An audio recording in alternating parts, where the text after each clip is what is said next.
กราบสักการะพระมหาเจดีย์เครื่องคำก่อนสิออกเดินทางต่อไปมุ่งหน้าสู่พระธาตุหมื่นหินไปมา2พระธาตุนี่ละบางความยิ่งใหญ่อลังการของพระมหาธาตุสร้างโดยฝีมือมนุษย์ความใหญ่โตมโหฬารถึงใหญ่ถึงสูงโอ้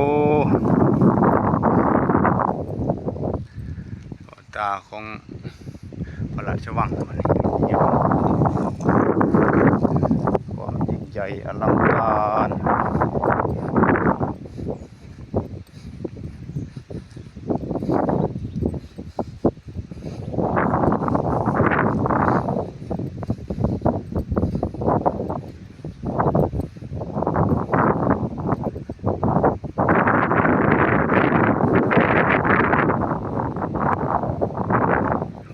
ยิ่งใหญ่อลังการ